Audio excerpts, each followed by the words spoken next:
A paz do Senhor Jesus, meus queridos irmãos, eu estou muito feliz com você que está lendo a palavra de Deus juntamente comigo, nesse desafio de ler toda a Bíblia até o final deste ano. E até o dia de hoje, nós deveríamos ter lido até o capítulo de número 32 do segundo livro das Crônicas. E eu gostaria de compartilhar com você, ainda no capítulo 20 do segundo livro das Crônicas, a partir do versículo de número 6, que diz assim a palavra do Senhor. E disse, Senhor, Deus de nossos pais, porventura não és tu Deus nos céus? Não és tu que dominas sobre todos os reinos dos povos? Na tua mão está a força e o poder, e não há quem te possa resistir.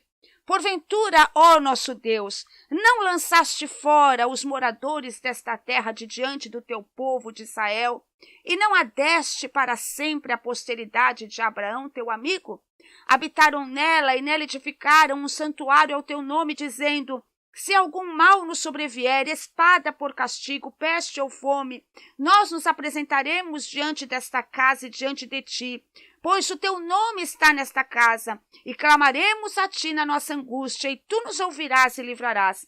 Agora, pois, eis que os filhos de Amon e de Moabe, e os do monte Seir, cujas terras não permitisse a Israel invadir, quando vinham da terra do Egito, mas deles se desviaram e não os destruíram, eis que nos dão o pago, vindo para lançar-nos fora da tua possessão, que nos deste em herança. Nosso Deus, acaso não executarás tu o teu julgamento contra eles, porque em nós não há força para resistirmos a essa grande multidão que vem contra nós, e não sabemos nós o que fazer, porém os nossos olhos estão postos em ti.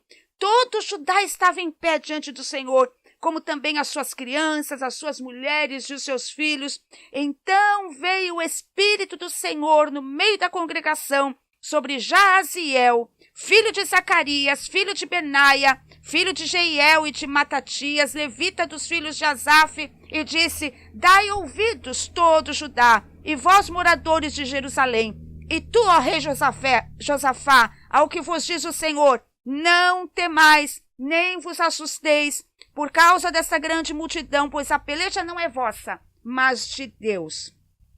Amém? Essa história é maravilhosa sobre o rei Josafá, quando ele recebe uma notícia terrível. Os moabitas e os amonitas vinham contra o exército de Judá, e eles eram em um número muito superior. E então eles disseram, olha rei, eles estão vindo, eles estão próximos, nós não temos saída. Mas o rei Josafá era um rei temente ao Senhor. Então ele chamou todo o povo e ele proclamou um jejum. Ele sabia das armas espirituais, o jejum e a oração.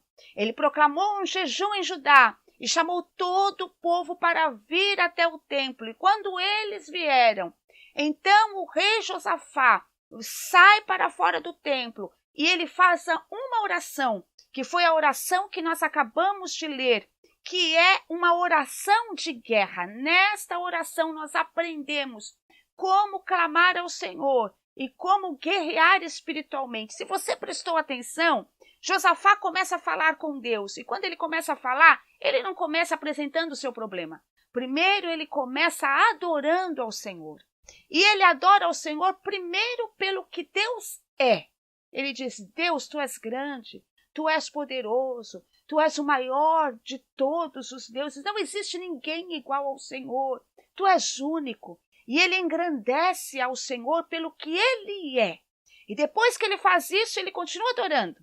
E agora ele adora pelo que o Senhor faz. Ele diz, olha Deus, foi o Senhor que tirou o povo de Deus lá do Egito. Foi o Senhor que fez grandes milagres. Foi o Senhor que nos trouxe até esta terra. É o Senhor que faz tudo isso. Não é o nosso braço, não é a nossa força, mas é a tua força. Primeiro ele engrandece o Senhor pelo que ele é. Depois ele engrandece o Senhor pelo que ele faz. Então, só então, ele lembra ao Senhor das suas promessas. Ele diz, Deus, e o Senhor prometeu essa terra para nós. Essa terra o Senhor prometeu para os descendentes de Abraão. E o Senhor, quando promete, o Senhor cumpre. Nós estamos aqui porque o Senhor prometeu. Então, depois que ele lembra ao Senhor da sua promessa, só então é que ele apresenta ao Senhor o seu problema. E ele diz: e agora, Deus? Agora os amonitas e os moabitas, eles vêm até aqui e eles querem tomar a terra que o Senhor nos deu. Eles querem tomar a promessa que o Senhor fez para Abraão. Depois que ele apresenta ao Senhor o seu problema, então, ele mostra para o Senhor toda a sua insuficiência. Ele mostra como ele não pode fazer nada. Veja, ele era rei, mas mesmo sendo rei e estando fazendo esta oração diante do povo, ele não se envergonhou em declarar diante de Deus que ele não sabia o que fazer e também não podia fazer nada. Ele disse: Deus, nós não sabemos o que fazer. Ele ainda disse: Deus, nós não vamos conseguir. Eles são em número superior. Eles vêm até aqui e nós não sabemos como vamos sair dessa. E naquela oração, enquanto ele adorava o Senhor, diante de toda essa situação, diz a palavra do Senhor que enquanto ele orava, o Espírito de Deus veio sobre o profeta Jaaziel. Toma, Jaaziel. E Jaaziel diz: assim diz o Senhor, nessa peleja vocês não vão ter que pelejar. Quem vai pelejar é o Senhor. E todo o povo adorou a Deus. Todo o povo celebrou. E depois voltou para casa para dormir. Aí sabe o que acontece? Veja bem. No versículo de número 20. Pela manhã cedo se levantaram e saíram ao deserto de Tecoa. Ao saírem eles, pôs-se Josafá em pé e disse: ouvi-me, ó Judá, e vós, moradores de Jerusalém. Crede no Senhor vosso Deus e estareis seguros. Crede nos seus profetas e prosperareis. Josafá era um servo do Senhor, era um homem de Deus que tinha visão espiritual. Ele sabia que no dia seguinte, porque é no dia seguinte que a gente tem que enfrentar os problemas, não é assim?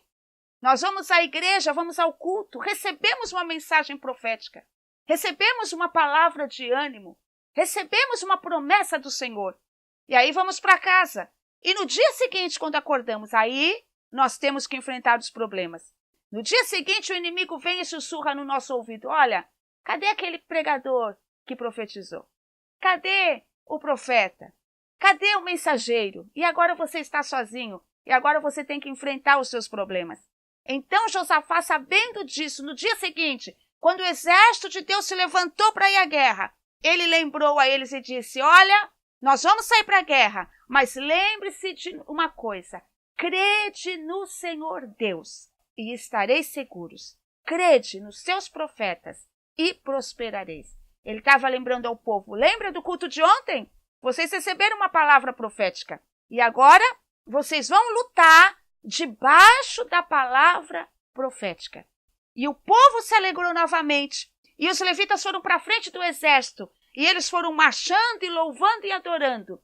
E o resto da história você conhece. Quando eles chegaram no lugar da batalha, os amonitas e os moabitas se destruíram um ao outro. Eles não precisaram lutar, exatamente como Deus disse: nessa peleja, vocês não têm que pelejar, porque é o Senhor que vai pelejar por vocês. E eles se destruíram e o povo de Deus ficou só observando. E depois que eles se mataram, o povo de Deus foi e demorou dias para levar todo o despojo da guerra. Além de não precisar lutar, ainda levou o despojo, saiu ganhando, porque confiaram em Deus, porque clamaram ao Senhor e porque adoraram a Deus em tempo de crise. Amém? Que Deus abençoe vocês. Lembre-se, 3 capítulos por dia e 5 capítulos no domingo. Um abraço.